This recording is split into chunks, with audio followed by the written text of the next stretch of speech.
Na biografia mais lida e debatida de toda a história, existe um buraco, um silêncio profundo de 18 anos. A Bíblia nos conta em detalhes sobre o nascimento de Jesus, sua infância e seu ministério público a partir dos 30 anos. Mas entre o menino de 12 anos, que espantava os doutores da lei no templo, e o homem que iniciou sua missão, há um vazio. São os anos perdidos. Onde ele esteve? O que fez? Como o filho de um carpinteiro, se tornou o mestre que mudaria o mundo. Por séculos, essas perguntas permaneceram sem resposta, um mistério guardado no coração da fé. Mas, e se a resposta estivesse, esse tempo todo, escondida em um dos lugares mais remotos e inacessíveis do planeta? E se um documento antigo, guardado por monges budistas no topo do Himalaia, revelasse a jornada secreta de Jesus em busca de sabedoria? Prepare-se, porque a história que vamos contar hoje pode abalar tudo o que você acreditava saber. Desde os primeiros séculos, estudiosos e fiéis se sentem inquietos com essa lacuna de quase 2 décadas. Não se trata de duvidar da fé, mas de um desejo profundo de compreender a jornada completa do Salvador. Se cada passo de Jesus teve um propósito divino, qual seria o propósito de um silêncio tão longo? Seria para proteger algo tão surpreendente que a humanidade ainda não estava pronta para saber? Essa busca por respostas levou muitos a olhar para fora dos textos canônicos, para manuscritos esquecidos e tradições orais de terras distantes. E foi em uma dessas buscas que um nome improvável surge, não o de um teólogo, mas o de um jornalista russo chamado Nicholas Notovitch, que no final do século XIX mudaria para sempre o rumo dessa investigação. Em 1887, durante uma jornada pela Índia e pelo Tibete, Notovitch sofreu um acidente que o forçou a se recuperar em um lugar isolado e sagrado, o mosteiro de Hemis, no alto das montanhas do Himalaia. Acolhido pelos monges, sua curiosidade de jornalista o levou a perguntar sobre os textos antigos guardados naquela biblioteca sagrada. Foi então que ele ouviu pela primeira vez a história de um homem santo vindo do Ocidente, um mestre chamado Issa. Os monges contaram que, séculos atrás, Issa teria vivido entre eles durante sua juventude, aprendendo e ensinando, antes de retornar à sua terra natal, onde seria perseguido e morto pelos poderosos. Intrigado, Notovitch pediu para ver os registros. Os monges, tocados por sua sinceridade, lhe mostraram um manuscrito antigo, intitulado A Vida de Santo Issa. Com a ajuda de intérpretes, Notovitch teve acesso a uma história que o deixou estarrecido. O nome Issa é uma forma antiga usada em várias partes da Ásia para se referir a Jesus, e a narrativa daquele documento descrevia, em detalhes, a jornada de um jovem que, em busca de sabedoria, passou pela Índia, Nepal e Tibete. O manuscrito contava que Issa conviveu com mestres espirituais, defendeu os pobres, confrontou sacerdotes que exploravam o povo e pregou sobre o amor de um Deus único, a igualdade entre os homens e a importância do perdão. As semelhanças com os ensinamentos de Jesus nos evangelhos eram impressionantes. As palavras eram diferentes, mas a essência era a mesma.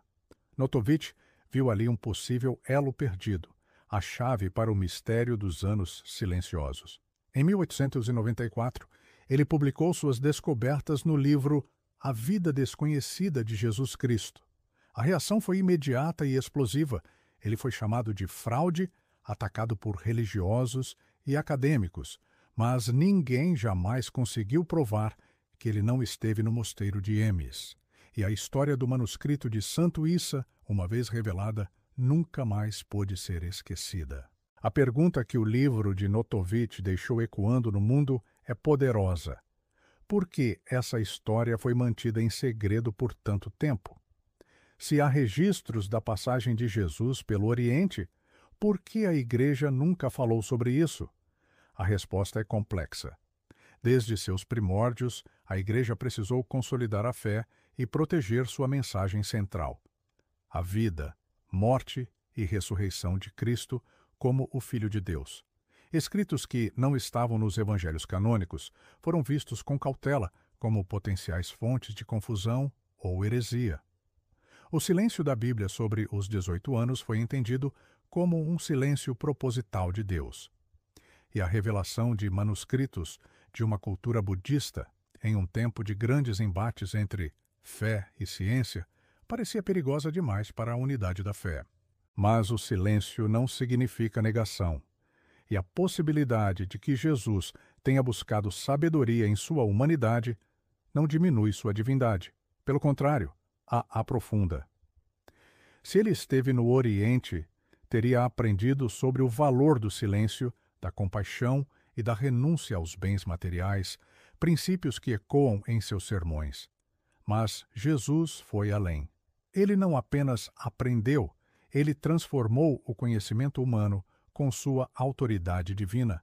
Ele não ensinou apenas um caminho para a iluminação pessoal, como muitos mestres orientais.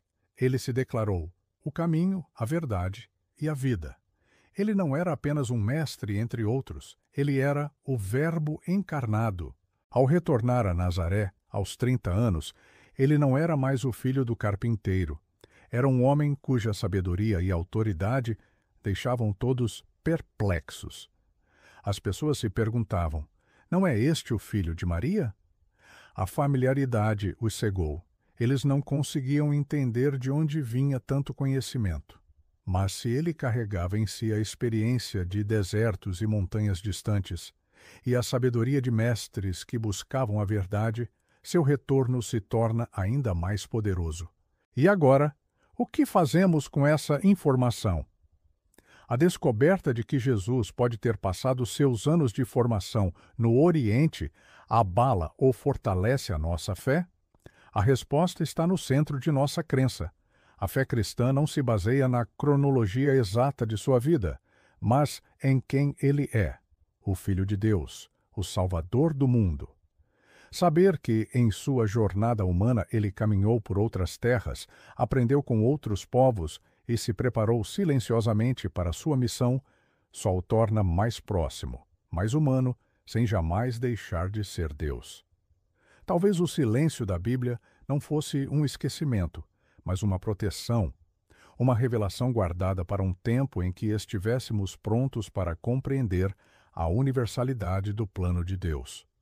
Um plano que não se limitou a uma única nação, mas que se estendeu por todo o mundo, preparando o Cordeiro que tiraria o pecado de todos. O mistério dos anos perdidos nos convida a confiar mais, a buscar mais e a não ter medo do conhecimento. A fé verdadeira não é abalada pela verdade. Ela é fortalecida por ela.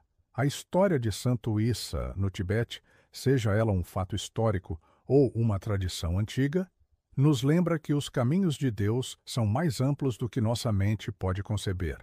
E talvez o propósito desse silêncio de séculos seja nos ensinar, hoje, que a verdade de Deus não está presa em muros ou tradições, mas se manifesta em todos os cantos do mundo, para todos que a buscam com um coração sincero.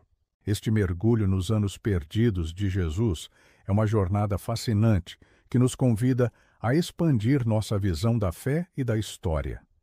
Queremos saber a sua opinião. Você já conhecia a história de Santo Issa? Acredita que Jesus pode ter viajado para o Oriente? Como essa possibilidade impacta a sua fé? Deixe seu comentário. Vamos explorar juntos este mistério. E se você valoriza investigações profundas que desafiam o conhecimento estabelecido, deixe o seu like, se inscreva no canal e ative as notificações.